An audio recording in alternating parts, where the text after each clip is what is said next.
Hello students, welcome back to the channel. मेरा नाम है ऋषभ शर्मा। हमने स्टार्ट करी थी एक बेहतरीन सी सीरीज जिसमें हम आपके सारे चैप्टर लाइन वाइज ख़त्म कर रहे थे। हमने स्टार्ट कर दिया था चैप्टर पब्लिक फाइनेंस, ये उसका पार्ट बी है।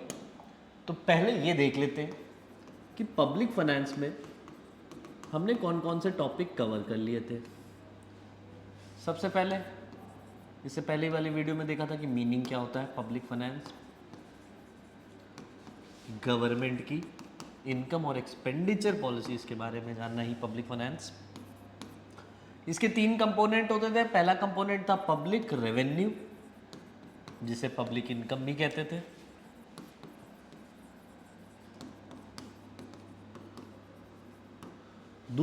तीसरा टॉपिक हमारा था सोर्सेस ऑफ पब्लिक रेवेन्यू। इसकी दो सोर्सेस थी, एक था टैक्स, दूसरा था non tax. Tax revenue and non tax revenue. यहां तक हमने कवर कर लिया था कि टैक्स रेवेन्यू तक हो गई थी बात। अब आगे कवर करना था टैक्स रेवेन्यू में एक टॉपिक आएगा जीएसटी और दूसरा है types of taxes, progressive, regressive. आज की वीडियो में ये पूरे टॉपिक खत्म होंगे, ठीक। और नॉन टैक्स रेवेन्यू क्या क्या होता है ये टॉपिक। चलो भाई शुरू करें। सबसे पहले जीएसटी के बारे में जानते हैं। Goods and service tax Modi ji ने इंट्रोड्यूस कर दिया, goods and service tax. Goods and service tax एक इनडायरेक्ट टैक्स होता है, ठीक है। ये सारी बातें तो ठीक है, जान ली कि इनडायरेक्ट टैक्स होता है। कुछ बातें पहले जान लो, जैसे कि गुड्स एंड सर्विस टैक्स से पहले क्या होता था इकोनॉमी में, ताकि तुम्हें इसकी कॉम्प्रिहेंसिव नॉलेज हो जाए, ठीक। तो अभी तक हमने क्या क्या पढ़ा कि टैक्सेस भाई दो तरीके के होते थे, यहां तक तो क्लियर था। एक था डायरेक्ट टैक्सेस और एक था इनडायरेक्ट टैक्सेस, ठीक। डायरेक्ट टैक्सेस का burden can not be shift. Burden या ऐसे लिख लो, द बर्डन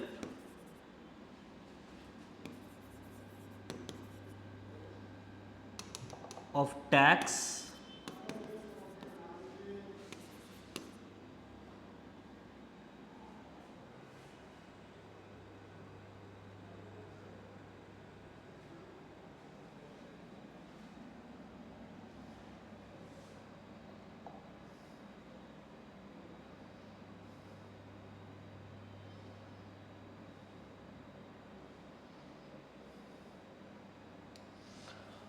टैक्सेस दो तरीके के होते थे, एक direct tax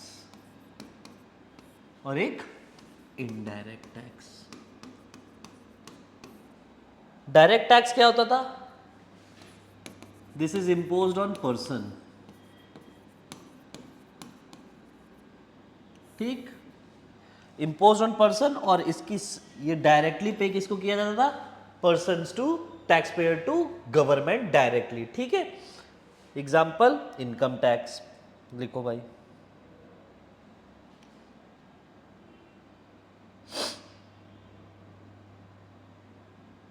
paid directly to government, ठीक। यहां तक clear. Example income tax. Indirect tax क्या होते थे? Indirect taxes goods and services पे लगते थे, ठीक है, imposed on goods and services, और they are paid indirectly to the government. कैसे? हम कंज्यूमर होते थे, हम कोई गुड्स कंज्यूम करते थे, कुछ खरीदते थे, प्रोड्यूसर के पास उसका पैसा जाता था, प्रोड्यूसर से फिर गवर्नमेंट तक जाता था। तो टैक्स जो टैक्स का बर्डन था वो प्रोड्यूसर से शिफ्ट होके किसके पास जाता था, कंज्यूमर के पास। तो it is indirectly paid, indirectly to the government. यहां तक बात क्लियर हो गई? ठीक, एग्जाम्पल क्या होगा? एग्जाम्पल ले लो भैया, सर्विस टैक्स। सर्विस टैक्स क्या होता था कि कई रेस्टोरेंट पे खाना खाने जाओ तो बिल के साथ एक टैक्स और ऐड कर देते थे, सर्विस टैक्स, कि आपने हमसे सर्विस ली उसका टैक्स। फिर सर्विस टैक्स होटल से किसके पास जाता था? सपोज करो होटल ओनर के पास से कहाँ जाएगा? फिर गवर्नमेंट के पास, जब गवर्नमेंट वो अपना टैक्स रिटर्न फाइल करेंगे। तो सर्विस टैक्स क्या है? एक इनडायरेक्ट टैक्स है जो कि गुड्स एंड सर्विसेज पे लगता है। इसी तरीके से जीएसटी आया। तो पहले टैक्सेस को दो लोग डिवाइड करते थे कि भाई एक जो सेंट्रल गवर्नमेंट लगाती है ना, एक टैक्स जो सेंट्रल गवर्नमेंट के पास जाता है, जैसे मोदी जी सेंट्रल में है, और एक टैक्स स्टेट गवर्नमेंट के पास जाता है, जैसे योगी जी। ठीक, अब पहले क्या होता था कि यही टैक्सेस, इनडायरेक्ट टैक्सेस जो होते थे, ये दो तरीके से क्लासिफाई कर दिए गए कि भाई कुछ सेंट्रल गवर्नमेंट लगा रही, कौन से टैक्सेस है ये? Indirect taxes. अब एग्जांपल देखो कौन कौन से होते थे, जैसे कि सबसे पहले लिख लो तुम एक्साइज ड्यूटी,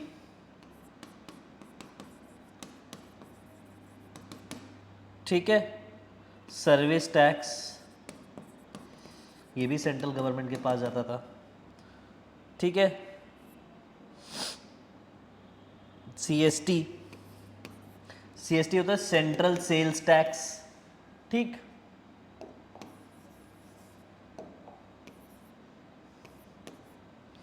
फिर कस्टम। ये अलग अलग टैक्सेस थे जो सेंट्रल गवर्नमेंट के पास जाते थे। ठीक, स्टेट गवर्नमेंट के पास कौन से टैक्सेस आते थे? वैल्यू एडेड टैक्स होता था, वैट, ठीक, एंटरटेनमेंट टैक्स,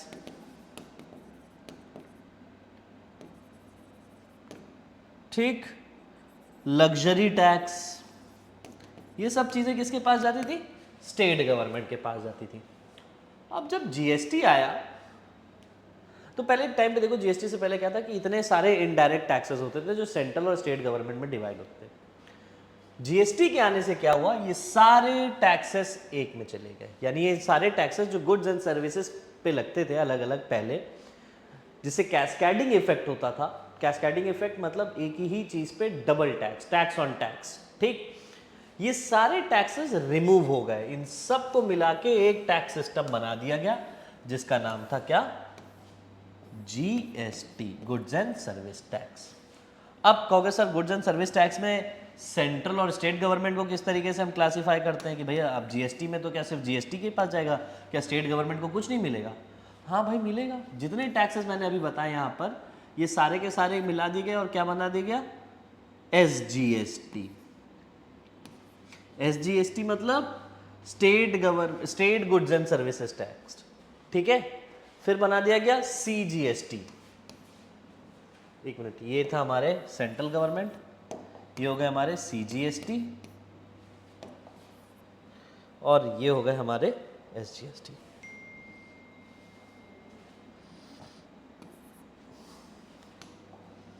एसजीएसटी, ठीक है। तो इस तरीके से जीएसटी आया। तो एक चीज समझ में आ गया कि गुड्स एंड सर्विस टैक्स भी एक ही तरीके का इनडायरेक्ट टैक्स है, जिसके आने से क्या हुआ? ये सारे तरीके के टैक्स खत्म हो गए। हमने कुछ परसेंट डिसाइड कर दिया जीएसटी का, जो सेंट्रल के पास जाएगा, और कुछ परसेंट स्टेट गवर्नमेंट के पास। बाकी सारे टैक्सेस को हटा दिया गया। जीएसटी के आने से ये एक चीज बहुत अच्छी हुई, जिससे जो प्राइसेस थे गुड्स एंड सर्विसेज के, वो ऑटोमेटिकली कम हो गए। ठीक, पहला पॉइंट समझ में आ गया कि जीएसटी क्या था, क्यों आया, ये सारी बातें। अब इसके अंदर के नोट्स बना लो फटाफट, नोट्स बना लो भाई। सबसे पहले जीएसटी की मीनिंग लिख लो।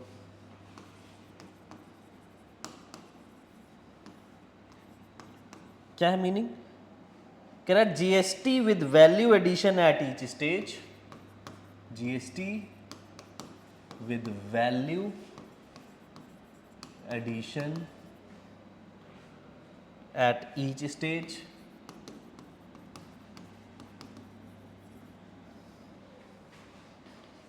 is comprehensive tax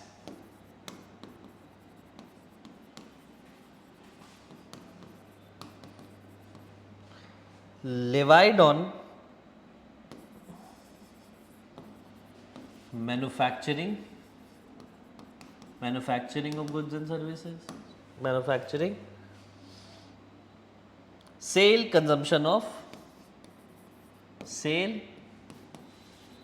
consumption of goods and services at the national level.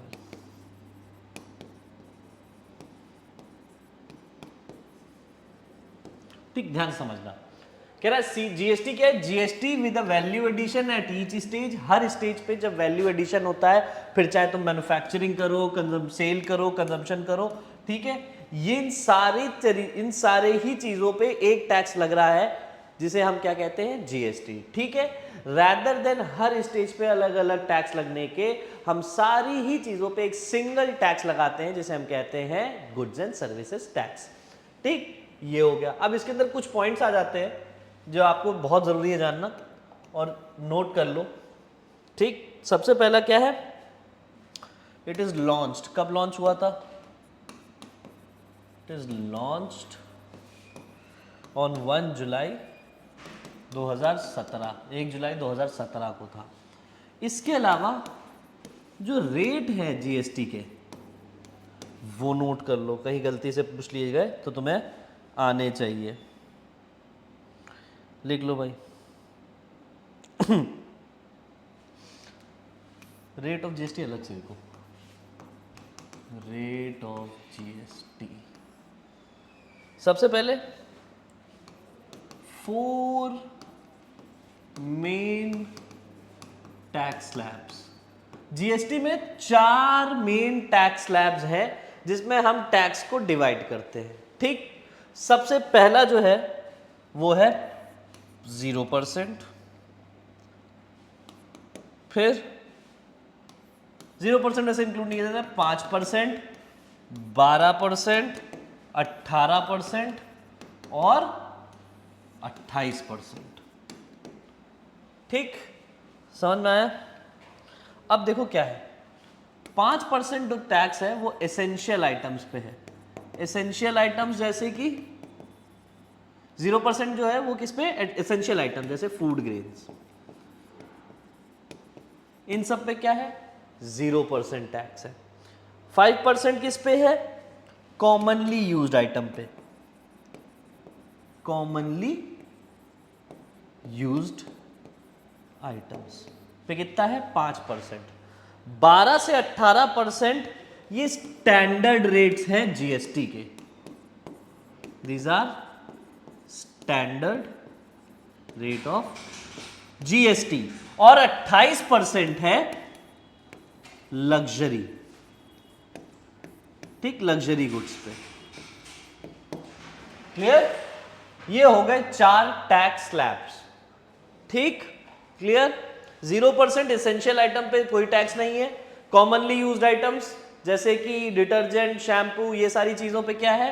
5% हो गया। 12 से 18% ये स्टैंडर्ड जीएसटी है डिपेंडिंग अपॉन द कमोडिटीज। और अगर कोई भी लग्जरी गुड्स है तो उस पर ऑटोमेटिकली, जैसे गाड़ी हो गई तो उस पर कितना? 28% जीएसटी, गाड़ी खरीदनी तो 28% जीएसटी देना पड़ेगा।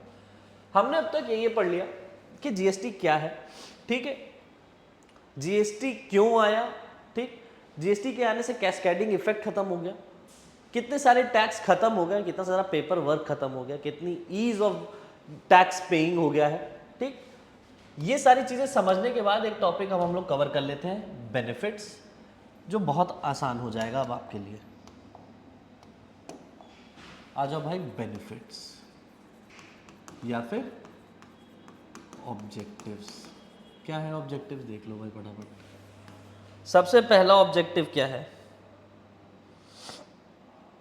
to eliminate multiple taxes, to eliminate multiple taxes, जितने थे एक्साइज, कस्टम, वैट, सीएसटी, ये सारे टैक्स हटा दिए गए और अब एक सिंगल टैक्स आ गया GST. Next, to reduce overall tax burden. To reduce overall tax burden क्या था कि टैक्स ऑन टैक्स जो लगता था अब वो खत्म हो गया, उस कैस्केडिंग इफेक्ट को हमने खत्म कर दिया जीएसटी के आने से। उससे क्या हुआ, decreased prices of goods and services, जो या लो प्राइसेस हो गए गुड्स एंड सर्विसेज के। ठीक, next again to boost up economic growth. किस तरीके से देखो, जब जीएसटी आ जाएगा तो कोई अलग अलग स्टेट गवर्नमेंट कोई अलग टैक्स नहीं ले रही है, अलग अलग तरीके के कोई टैक्स नहीं है, इससे बहुत सारे इमर्जिंग प्लेयर्स मार्केट में आएंगे। जब इमर्जिंग प्लेयर्स मार्केट में आएंगे तो उनके बीच में कंपटीशन बढ़ेगा, है ना। कंपटीशन होगा, कंपटीशन किस में होगा, डोमेस्टिक वर्सेस इंटरनेशनल मार्केट में। और जब कंपटीशन होता है तो ग्रोथ होती है। ठीक, एक और पॉइंट लिख लो इसमें, जीएसटी का फायदा क्या है,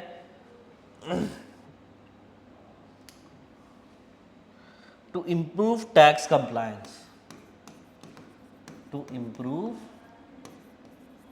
टैक्स कंप्लायंस, यानी ईज हो गई है अब, ease of paying tax and understanding of tax structure. पहले टैक्स जमा करना एक कॉम्प्लेक्स प्रोसीजर होता था, है ना, हर कोई टैक्स भी नहीं पे करता था। आज की डेट में हम टैक्स बड़ी इजीली पे कर सकते हैं। ठीक है, सब कुछ ऑनलाइन हो गया है। ठीक, ये हो गया हमारा क्या, बेनिफिट्स। अब ये 4 बेनिफिट्स हैं, इसके अलावा और भी बेनिफिट जो आपको लगे आप लिख सकते हैं। हमने जीएसटी को बहुत ही सिंपल टर्म्स में यहां खत्म किया है। अब टाइप्स ऑफ टैक्सेस और उसके बाद नॉन टैक्स रेवेन्यू।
पैसा है तो बड़ी बड़ी बड़ी बड़ी बातें, पैसा हो तो बड़ी बड़ी बड़ी बड़ी बातें।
Hello hello.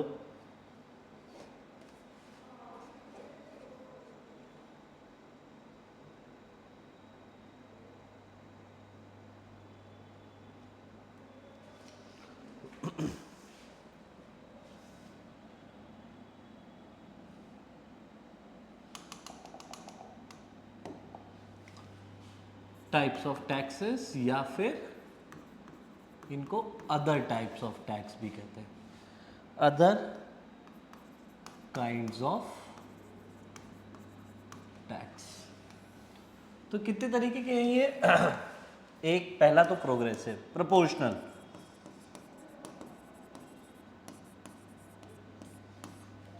फिर प्रोग्रेसिव, फिर रिग्रेसिव टैक्स, फिर एक हो गया प्रोपोर्शनल, प्रोग्रेसिव, रिग्रेसिव, डिग्रेसिव।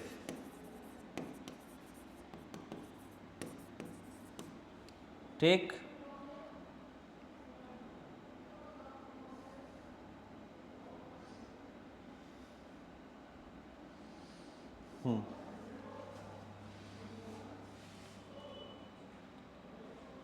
ठीक।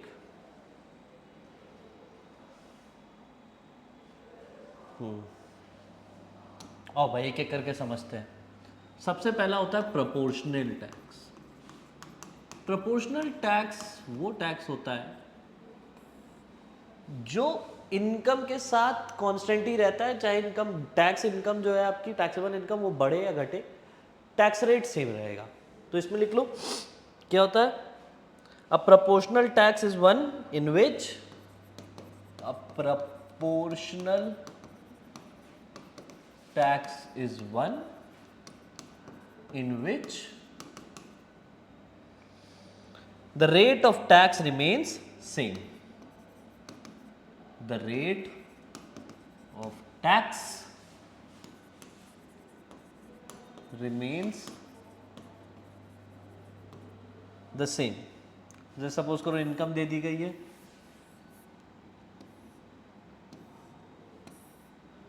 इनकम, टैक्स रेट और अमाउंट नोटिस करना, इनकम 10, 15, 20 ऐसे हो रही है और टैक्स रेट हमारा वही है 5%, 5%, 5%। तो 500, 750, 1000 क्या हो रहा है, इनकम बढ़ रही है लेकिन टैक्स रेट वही है। ठीक, तो इस केस को क्या बोलते हैं, प्रोपोर्शनल टैक्स। कैसे जाता है, मैंने कहा टैक्स रेट, इधर लिख लो टैक्स रेट और इधर लिख लो टैक्स बेस, जिसके बेस पे टैक्स लिया जाता है जिसे हम कहते हैं इनकम। तो इनकम बढ़ रही है लेकिन टैक्स रेट हमारा जो था वो है। ठीक, इनकम कितने भी हो टैक्स रेट नॉमिनल है। ठीक, आगे बढ़ो। ये हो गया हमारा क्या, प्रोपोर्शनल। प्रोग्रेसिव क्या होता है, इनकम बढ़ रही है तो रेट भी बढ़ रहा है, ऐसे सिंपल सी बात। ठीक, देखो क्या होता है, प्रोग्रेसिव टैक्सेस। प्रोग्रेसिव टैक्स क्या होता है, when the rate of tax increases, लिख लो it is a tax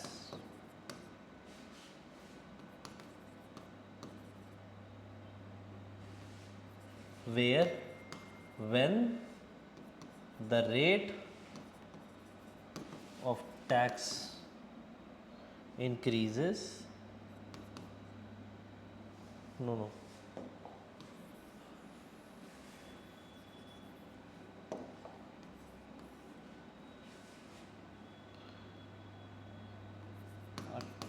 tax is set to be progressive when the rate of tax increases with the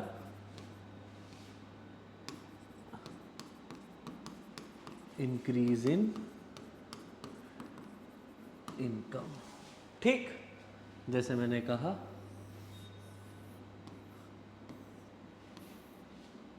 again income tax, amount of tax 10,000,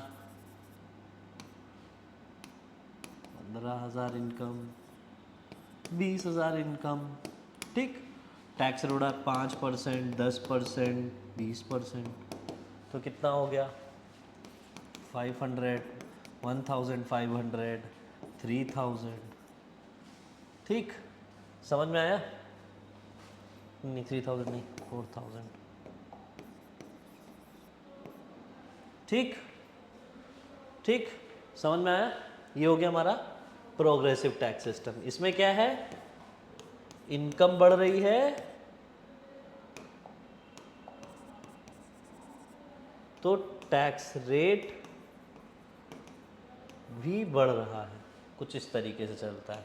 income बढ़ गई तो tax rate भी बढ़ रहा है। ठीक, आओ भाई फिर। और रिग्रेसिव, रिग्रेसिव क्या होता है कि इनकम बढ़ रही है तो रेट कम होता जा रहा है। ठीक, ये हो गया रिग्रेसिव। आओ भाई लिख लो इसमें।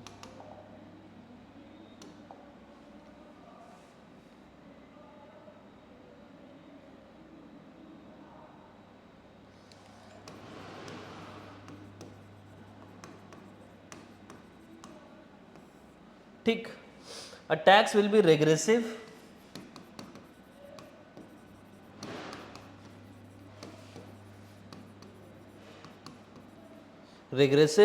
when the rate of tax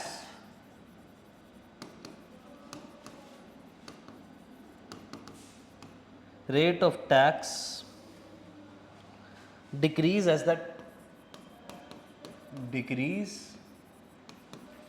as the tax base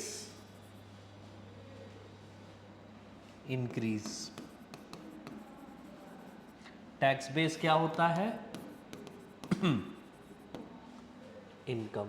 ठीक है, रेट ऑफ टैक्स इंक्रीज कर रहा है, डिक्रीज कर रहा है क्योंकि इनकम बढ़ रही है। ठीक, इनकम बढ़ रही है तो रेट कम होता जा रहा है। आओ भाई, ठीक, फिर से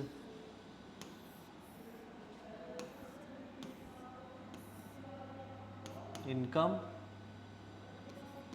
टैक्स और अमाउंट, मैं कहा 10,000, फिर से ले लो तो क्या हो रहा है 10%, 5%, 2%। ठीक, अब यहाँ पर क्या है, जैसे जैसे इनकम बढ़ रही है तो टैक्स रेट कम होता जा रहा है। ये हो गया हमारा रिग्रेसिव टैक्स। अब इसमें कैसे तरीके से ग्राफ जाएगा, कुछ इस तरीके से।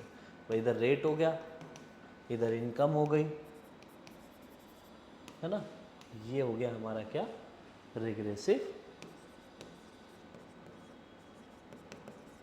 टैक्स रेट, कि जैसे जैसे इनकम बढ़ रही है रेट कम हो रहा है, इनकम बढ़ रही है तो रेट कम हो रहा है। आखिरी में चलते हैं, अब आखिरी टैक्स रेट की तरफ बढ़ते हैं जिसे कहते हैं डिग्रेसिव। डिग्रेसिव टैक्स रेट ऐसा रेट होता है, एक सर्टेन अमाउंट तक तो ये इंक्रीज करता है विद इंक्रीज इन इनकम, उसके बाद कांस्टेंट हो जाता है। तो डिग्रेसिव में लिख लो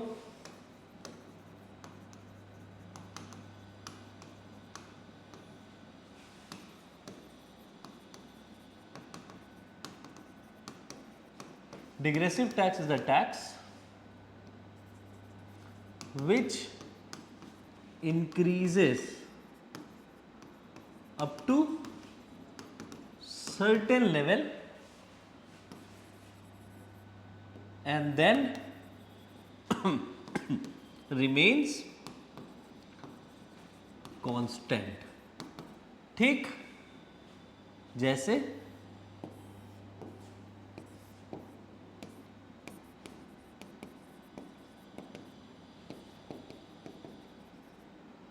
सर्टेन लेवल तक इंक्रीज किया, उसके बाद कांस्टेंट है।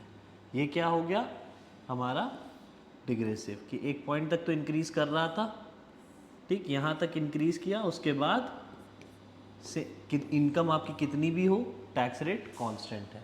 ठीक है, समझ में आ गया? ये हो गया हमारा डिग्रेसिव। अब आखिरी टॉपिक की तरफ बढ़ रहे हैं। आखिरी टॉपिक है गवर्नमेंट की नॉन टैक्स रेवेन्यू। कह रहा है टैक्स के बगैर जो पैसा आता है, एक तो हो गया डायरेक्ट टैक्स, इनडायरेक्ट टैक्स, इसके अलावा गवर्नमेंट कहाँ से कमाती है? तो भाई गवर्नमेंट की कंपनीज होती हैं, है ना। इनको हम लोग क्या बोलते हैं? इनको हम लोग बोलते हैं all government receives, all government receipts other than tax, all government receipts other than tax. ठीक, अब वो क्या क्या हो सकती हैं, लिख लो फटाफट। इंटरेस्ट रिसिप्ट, डिविडेंड्स, गवर्नमेंट ने इन्वेस्टमेंट किया होगा, प्रॉफिट आता होगा, डिविडेंड आता होगा, फीस, फाइन, पेनल्टीज,